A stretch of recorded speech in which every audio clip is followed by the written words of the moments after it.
Muraho neza abakunzi ba filime My Daughter, aho muherereye hose turabasuje kandi twizera ko mukomeje kugira ibihe byiza musoza umwaka wa 2024 neza. Twe dukomeje kugenda tubifuriza umwaka mushamuhire wa 2025, umwaka mushamuhire wa 2025 uzaba umwaka w'imigisha kuri mwewe, umwaka mushamuhire wa 2025 muzahahe muronke, umwaka mushamuhire wa 2025 uzabe umwaka mwiza muzawusoze amahoro. Mwe muba mudukurikiye 5/5 abakunzi ba filime My Daughter. So rero twe tugarutse n'ikiganiro My Daughter tuganire show, aho tugiye kugaruka kuri ya filime ikomeje kugenda ivugisha benshi, aho tugiye kugaruka kuri ya filime ya mbere ikunzwe muri iyi minsi, aho tugiye kugaruka kuri ya filime ikomeje kugenda ifasha abantu gusoza umwaka wa 2024 neza,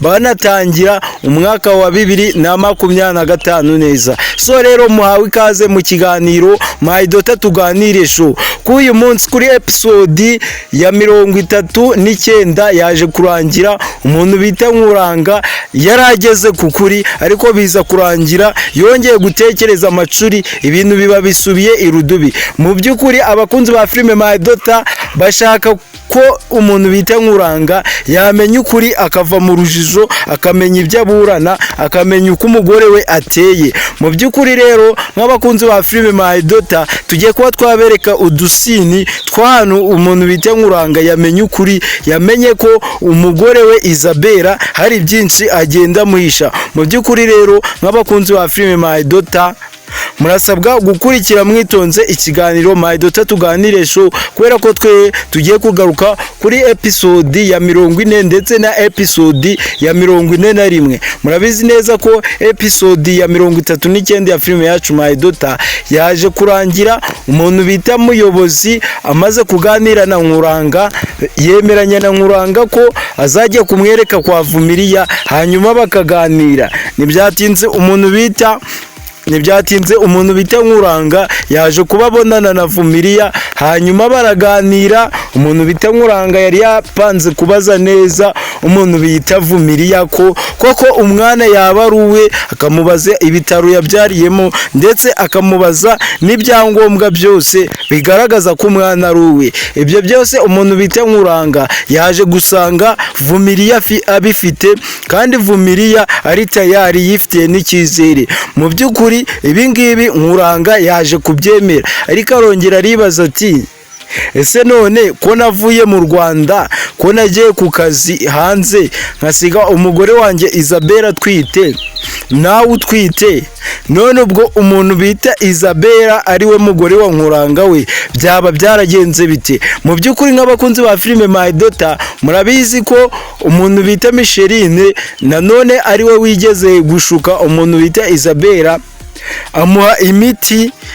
arayinywa, umuntu bita Isabella atwite, hanyuma ngari kugira we umugabo we Nkuranga naza azamukunde cyane, birangira inda ye ivuyemo bitewe n'iyo miti yari yanyweye, ashutswe n'umuntu bita Micheline. Mu by'ukuri rero ibi byose Nkuranga ntabwo azi ko inda y'umugore we Isabella yavuyemo.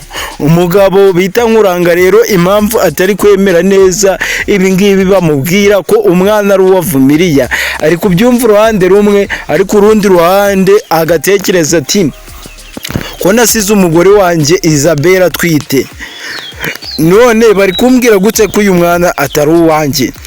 Mu by'ukuri rero nk'abakunzi ba filime My Daughter mwewe muzi ukuri, murabizi ko inda y'umuntu bita Isabella yavuyemo, hanyuma umuntu bita Micheline niwe waje kugira umuntu bita Isabella inama nanone yo kwiba umwana wa Vumiriya. Murabizi Vumiriya yari yarirukanwe kwa Isabella, hanyuma umuntu bita Isabella abonye umugabo we atakiba mu Rwanda, abonye inda ye imaze kuvamo, niho yaje kujya inama n'umuntu bita Micheline. Umuntu bita Micheline agira Isabella inama yuko yasubira kureba Vumiriya, kubera ko Vumiriya yari afite umwana nawe yarabyaye, hanyuma akamushuka akagaruka kumukorera ko umushahara yarahembwaga cyangwa se amafaranga yamuhaga noneho azayakuba kabiri kandi akamufata neza.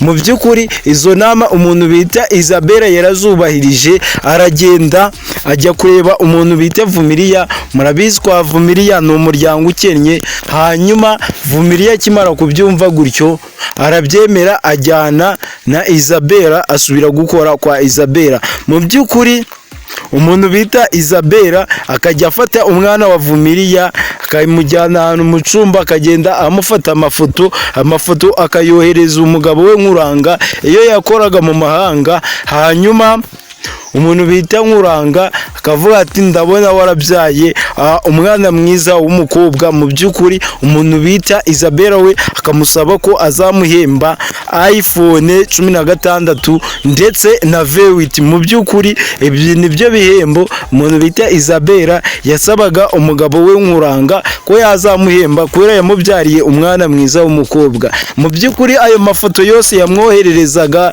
kuri WhatsApp n'ahandi, mu by'ukuri n'ay'umwana wa Vumiliya yamwohererezaga. Umuntu bita Isabella ntago yigeze abyara, inda ye yavuyemo. Mu by'ukuri rero nk'abakunzi ba filime My Daughter, kuba nk'abantu bazi ukuri birababaje cyane kuba abakunzi ba filime My Daughter bakomeje kugenda bareba My Daughter ariko ukuri kutajya hanze kandi bo bakuzi.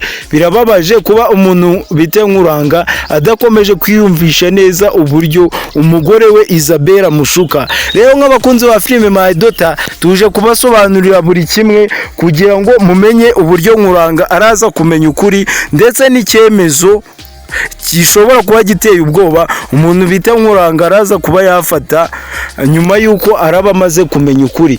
Mu by'ukuri umugore wa Nkuranga ariwe Isabella ibintu akomeje gukorera Nkuranga, nizera ko n'abandi bagabo bagiye batandukanye bakurikira filime My Daughter bari kugenda babifatiraho isomo. Hari byinshi bari kugenda bigiraho, dore ko abagore bamwe muri iyi minsi basigaye barigize nk'amashitani. Ese guys, wowe udukurikiye, waba uri igitsina gore waba uri igitsina gabo, mu by'ukuri urabona ari iyihe nama wagira umugabo ufite umugore umeze nka Isabella?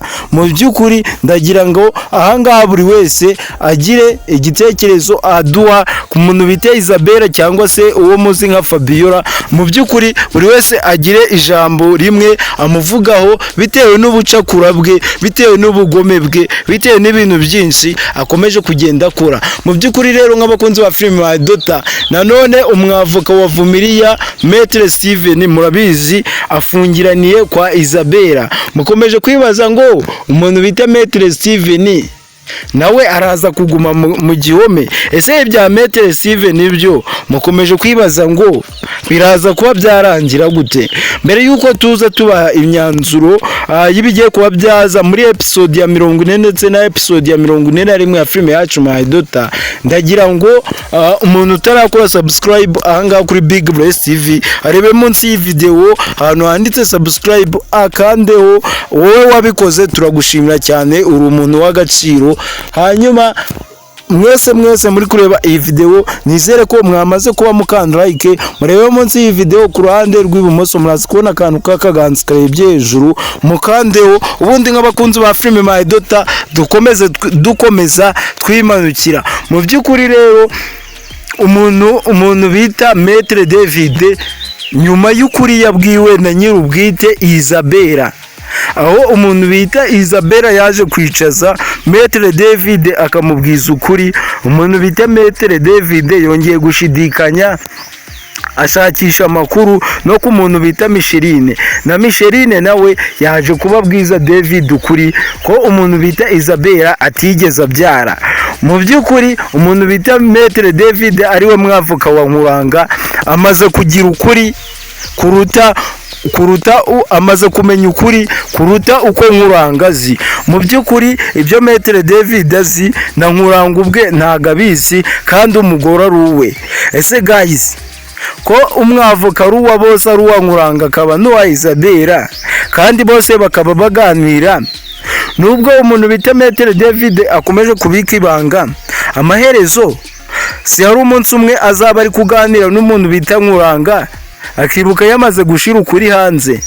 Ese umuntu bita Nkuranga nagenda akanariza amakuru yose ari kugenda abona, amakuru yose yahawe na Vumiliya, amakuru yose yahawe na muyobozi ndetse n'abayobozi b'umurenge bari kugenda bamuha, amaherezo araza kuba yahe?